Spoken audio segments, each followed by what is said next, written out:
दोस्तों, जिंदगी में आपका भी ध्यान नहीं लग रहा। ज्यादा सोचने की वजह से बार बार आपको घबराहट होती है और आपका हृदय भी जोर जोर से धड़कता है और बार बार नेगेटिव विचार आपके भी दिमाग में आते हैं।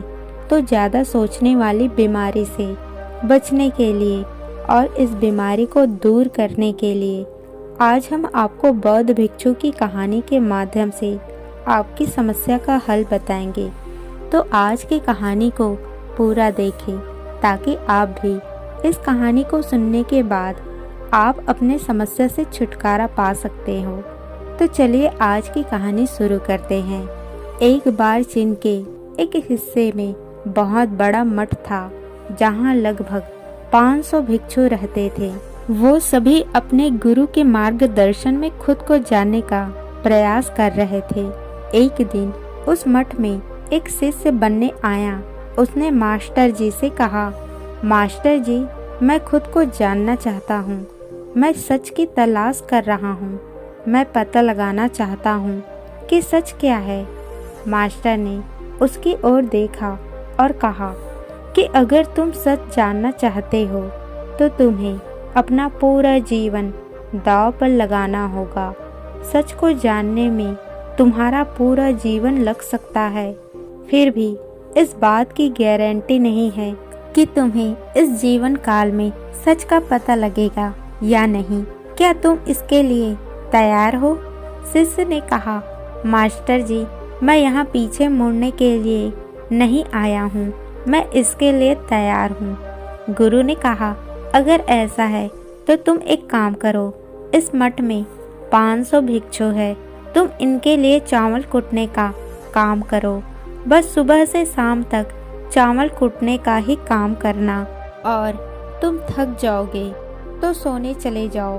फिर अगली सुबह उठकर चावल को कूटना शुरू कर दो। इसके अलावा कुछ और मत करना कि किसी और चीज़ के बारे में मत सोचना। बस इस रास्ते पर चलते रहना और दोबारा मेरे पास मत आना। ज़रूरत पड़ने पर मैं खुद तुम्हारे पास आऊँगा। उस लड़के ने गुरु का आदेश का पालन करते हुए चावल कूटना शुरू कर दिया। उस मठ में 500 शिष्य थे। उन सभी को समय समय पर भोजन की आवश्यकता पड़ती थी, इसलिए वह बहुत जल्दी उठ जाता था और रात को देर तक चावल कूटता रहता था। जब वह थक जाता तो उसी कमरे में सो जाता था जहां वो चावल कूटता था। वो किसी से बात नहीं करता था और ना ही कोई उससे बात करने के लिए उसके पास जाता था। कुछ महीनों तक चावल कूटते हुए उसके मन में पुराने विचार आते रहे, लेकिन उन विचारों को कोई नया विषय नहीं मिला तो वह अपने आप ही मिट गए। धीरे धीरे उनके मन में विचार कम होने लगे। कुछ सालों के बाद तो वो उनका नाम तक ही भूल गया।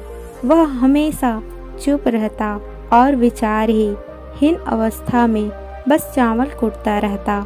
उसने ना तो कभी ध्यान किया था और ना ही कभी शास्त्र पढ़ा था। मठ के बाहर के शिष्य उसे मूर्ख समझते थे। ऐसा करते हुए 12 साल बीत गए। 12 साल के बाद एक दिन मास्टर ने घोषणा की, अब मेरा आखिरी समय आ रहा है और मुझे अपना उत्तराधिकारी चुनना है जो मेरे बाद मठ का मुखिया होगा।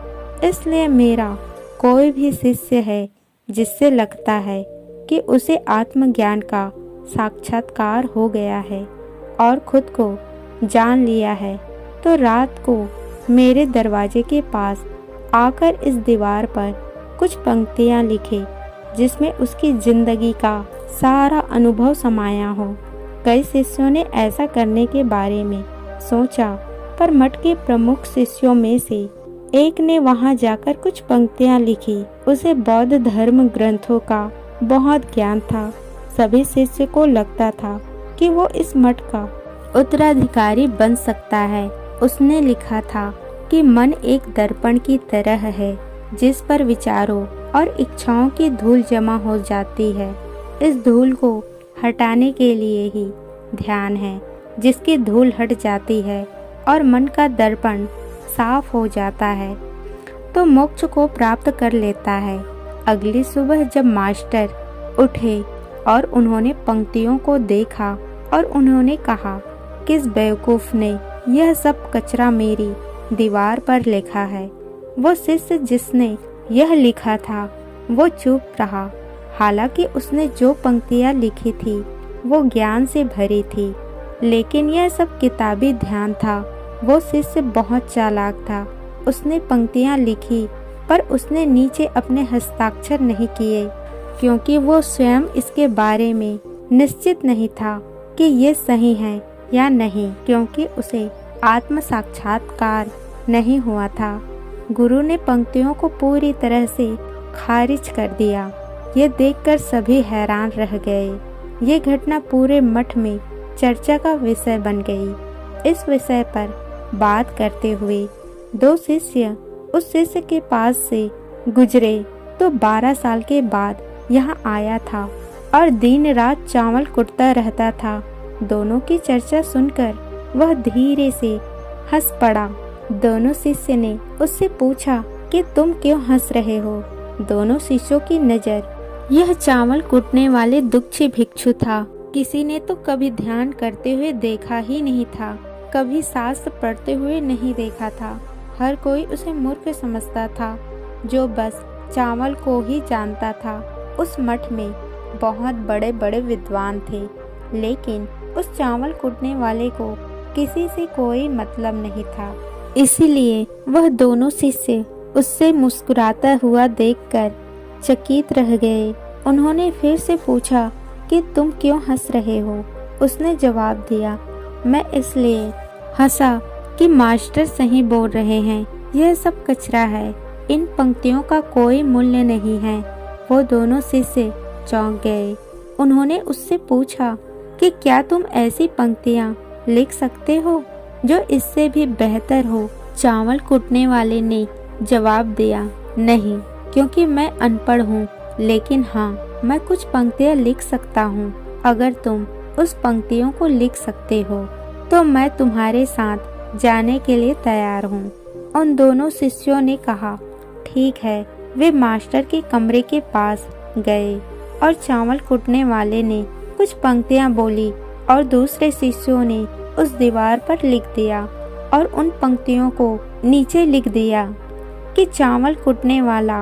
उन्हें लगा कि मास्टर इस पर भी गुस्सा करेंगे। जो पंक्तियाँ उसने लिखने के लिए कहा था बहुत अद्भुत थी और पंक्ति थी, मन तो बस एक भ्रम है, ना तो मन है ना ही मन का कोई दर्पण है, और जब मन ही नहीं है तो धूल कहाँ ठहरेगी। जो ये जानता है वो सच को जान गया। जब गुरु ने ये पंक्तियाँ देखी तो वे आधी रात को उठे और चावल कुटने वाले के पास गए।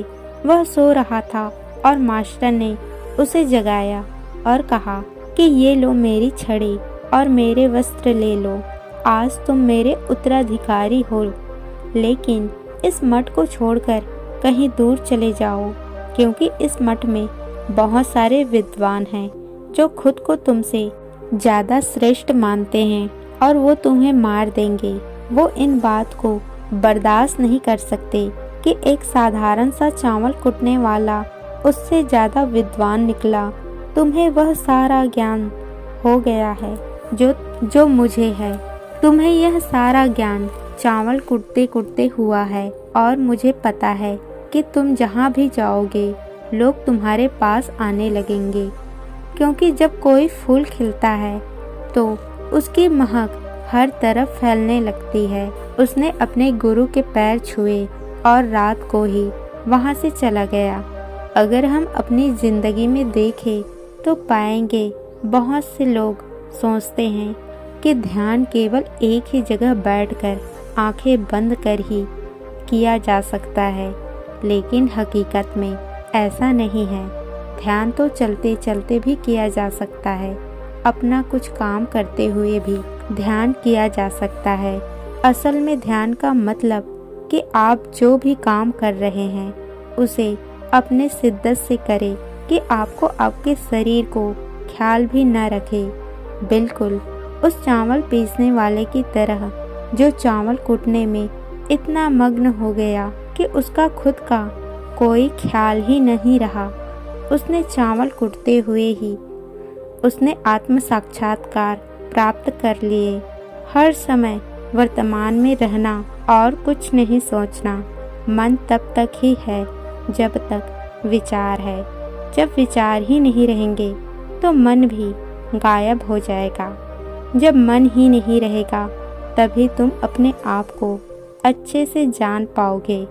असल में हमें अपने वास्तविक रूप को जानने के लिए कोई अन्य साधना करने की आवश्यकता नहीं है।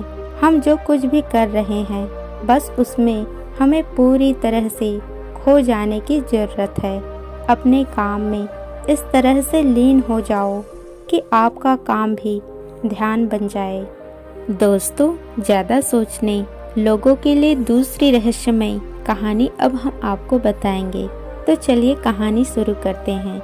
एक गांव में एक आदमी रहता था जो ताले तोड़ने के मामले में एक्सपर्ट था। यानी कि जहां कहीं भी जाता ताले तोड़ने की बात आती थी या लॉक को खोलने की बात आती थी तो इसका नाम सबसे पहले लिया जाता था।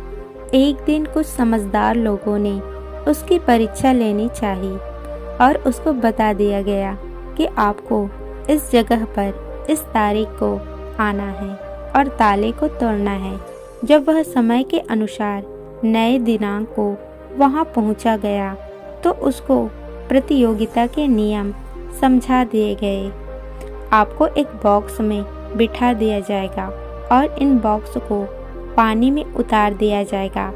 आपको ताला खोलकर बाहर आना होगा।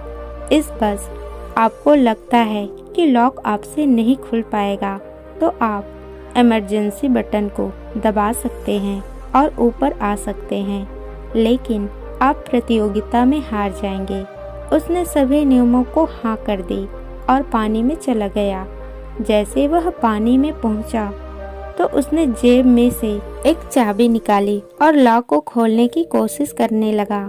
4 से 5 बार कोशिश करने के बाद वह बार बार विफल हो रहा था, लेकिन उससे लॉक नहीं खुल रहा था। अब ज्यादा समय तक पानी में रहना उसके लिए और भी मुश्किल था क्योंकि सांस रोकना आसान नहीं था। फाइनली उसने अपना पूरा दिमाग लगाया और एक बार अंतिम प्रयास किया। वह विफल हुआ और उसने इमरजेंसी बटन दबा दिया। धीरे धीरे ऊपर आने लगा। पानी के ऊपर आए बॉक्स को बाहर निकाला गया और हल्का सा धक्का देकर खोला गया। वह अचंभित हो गया कि एक बार भी मेरे दिमाग में यह ख्याल क्यों नहीं आया कि मैं इसको धक्का देकर खोलूं। हो सकता है कि ये लॉक ही ना हुआ हो। तो यही होता है कि जब भी हम ज़्यादा सोचते हैं तो इसका खामियाजा हमें भुगतना पड़ती है। कभी कभी ना सोचने से जवाब मिल जाती है। इसलिए किसी ने कहा है कि जो कुछ नहीं करते वह कमाल करते हैं। जी हाँ दोस्तों, ये बात बिल्कुल सही है। कभी कभी दिमाग को जब हम शांत रखते हैं और ठंडे दिमाग से सोचने की कोशिश करते हैं तो हमें बेहतर समाधान मिल जाते हैं। अब हम आपको बताएंगे कि ज़्यादा सोचने की यह बीमारी के मुख्य कारण क्या है जिससे आपको ज़्यादा सोचने की बीमारी हो जाती है। पहला कारण, वर्तमान से ज़्यादा भूतकाल या भविष्य के बारे में ज़्यादा चिंता करना। आप जो काम अभी कर रहे हैं उससे ध्यान हटाकर अपना ध्यान बीते हुए समय या आने वाले समय पर लगाते हैं तो आप ओवर थिंकिंग के शिकार होते जाएंगे। दूसरा कारण, काम का ज़्यादा तनाव होना।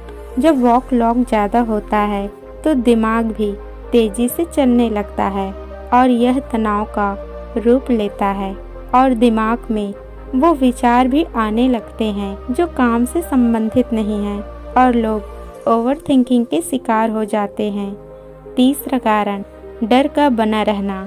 जब व्यक्ति के अंदर डर होता है, जैसे नौकरी छूट जाने का डर, प्रमोशन न मिलने का डर, काम में असफल हो जाने का डर, पैसे न मिलने या डूब जाने का डर।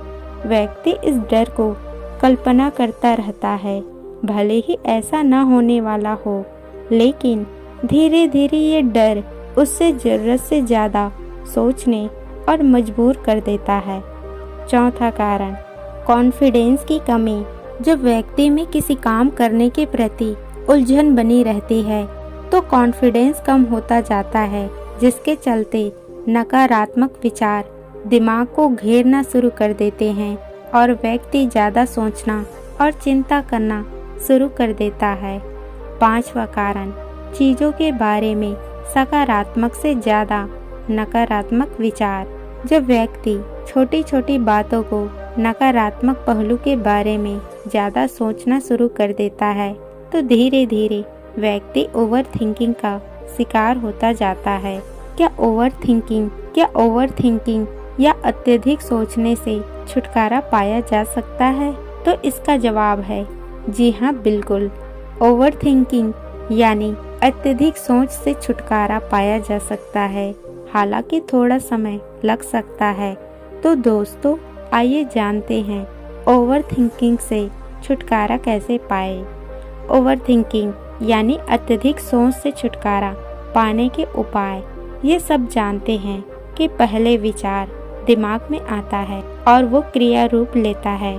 हमें कोई भी काम सोच समझकर करना बहुत ज़रूरी है, पर किसी काम को लेकर ज़रूरत से ज़्यादा सोचना और वो बातें भी सोचना जो काम से संबंधित नहीं है, आपको और आपके काम दोनों को नुकसान पहुंचाता है। तो थिंकिंग प्रॉब्लम नहीं है, बल्कि ओवर थिंकिंग प्रॉब्लम है और इसे कम करना ज़रूरी है। तो आइए जानते हैं ओवर थिंकिंग यानी अत्यधिक सोच से छुटकारा या कम करने का उपायों का। पहला उपाय, स्वीकार करें कि आप ज़रूरत से ज़्यादा सोचते हैं। इस बात से स्वीकार करें कि आप ज़्यादा सोचते हैं और आपको नहीं करना है। जब आप इस बात को स्वीकार कर लेंगे तो आप इससे छुटकारा पाने के लिए अपने आप को तैयार कर पाएंगे। आप ओवर थिंकिंग को लेकर जागरूक हो जाएंगे। जब भी आपको लगे कि दिमाग में फालतू विचार चल रहे हैं, तुरंत उसे वहीं रोक दो और ये सोचना शुरू कर दो कि आपने सोचना कहाँ से शुरू किया था। तब आपको मालूम होता जाएगा कि आप कितनी फालतू की बातें सोच सोचकर अपना समय और शक्ति बर्बाद कर रहे हैं। दूसरा उपाय, हमेशा सकारात्मक सोचने की कोशिश करो। क्या गलत हो सकता है? किस जगह क्या अच्छा हो सकता है? सोचो। नकारात्मक विचार डराते हैं और आपका दिमाग चिंता से दौड़ने लगता है। जब आप इस नकारात्मक चीज़ों पर ध्यान केंद्रित करने लगते हैं जो कहीं हो गई हो, तो तब आप दिमाग के गुलाम हो जाते हैं। लेकिन जब आप सकारात्मक रूप से सोचते हो तो दिमाग आपका गुलाम होता है। सकारात्मक रहने का मतलब यह नहीं है कि आप चीज़ों के सिर्फ एक पहलू को देखें, बल्कि सही गलत दोनों पहलू को देखना जरूरी है। पर केवल नकारात्मक सोचना या ज़्यादा नकारात्मक विचार आपको अनुसूचित सोचने पर मजबूर कर देते हैं। तीसरा उपाय, योग, ध्यान और व्यायाम करें। योग, ध्यान और व्यायाम मस्तिष्क और शरीर को स्वस्थ रखते हैं। ध्यान काफ़ी लाभदायक है। इसे अपने जीवन का हिस्सा बनाएं। कभी कभी लोग बीती हुई बातों या घटना के बारे में ही सोचते रहते हैं और तनाव में आ जाते हैं। इसी प्रकार समय आने वाला है उससे लेकर भी इतनी चिंता करते हैं कि तनाव में रहते हैं। तनाव में दिमाग हावी हो जाता है और फालतू बातें सोचने लगता है। जो समय बीत गया है उससे सीख लो, जो आने वाला है उसकी तैयारी करो। लेकिन यह आप तभी कर सकते हैं जब आप वर्तमान में रहे। इसलिए आप जो भी अभी कर रहे हैं तो पूरा ध्यान उसी पर लगाओ। पांचवा उपाय, जो बात आपको परेशान कर रही है उसे लिख ले। आपके सोचने के तरीके और आपके महसूस करने के तरीके के बीच एक मजबूत संबंध है। आपके सोचने का तरीका आपके भावनात्मक स्थिति को प्रभावित करता है और आपकी भावनात्मक स्थिति आपके सोचने के तरीके को प्रभावित करती है। तो जो बात आपको परेशान कर रही है उसे लिख ले। अब उस बात के बारे में यह लिखे कि यह आपको क्या परेशान कर रही है। अब अपने आप से प्रश्न करें कि क्या यह समस्या का हल परेशान रहना है। यदि नहीं तो उसका हल ढूंढे, और यदि इसका कोई हल नहीं है तो परेशान रहने और सोचने रहने से क्या होगा।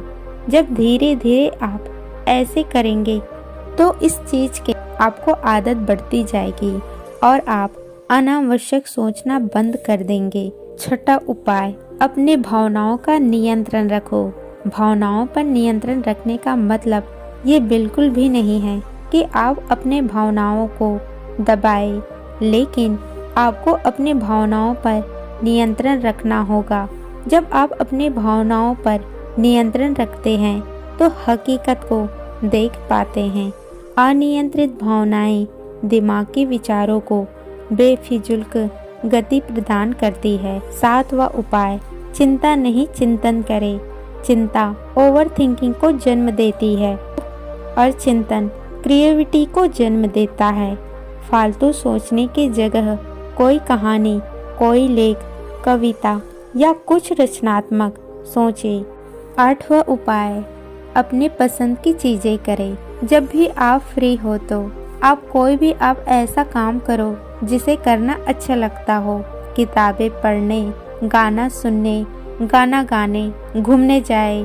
यदि आपके घर में बच्चे हैं तो बच्चों के साथ खेलें, अपने दोस्तों के साथ समय व्यतीत करें। नौवां उपाय, अपना सर्वश्रेष्ठ स्वीकार करें। जब आप ज़्यादा सोचते हैं तो ना चाहते हुए भी आप नकारात्मक बातें सोचते हैं और अपने आप को औरों से कम आंकने लगते हैं। याद रखें, कोई भी परफेक्ट नहीं होता। जो आप है, आप जैसा कोई नहीं है। लोग क्या कहेंगे इस पर ध्यान देने के बजाय अपना सर्वश्रेष्ठ स्वीकार करें। अपने ज्ञान को बढ़ाते रहे और पॉजिटिव रहे। 10वां उपाय, मन को शांत रखें। आधुनिक जिंदगी भाग दौड़ और तनाव भरी है।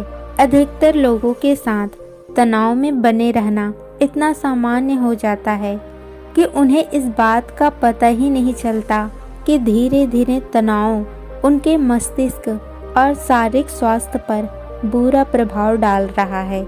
जब मन अशांत होता है तब नकारात्मक और बेफिजुल्क विचार अपने दिमाग में घर करने लगते हैं।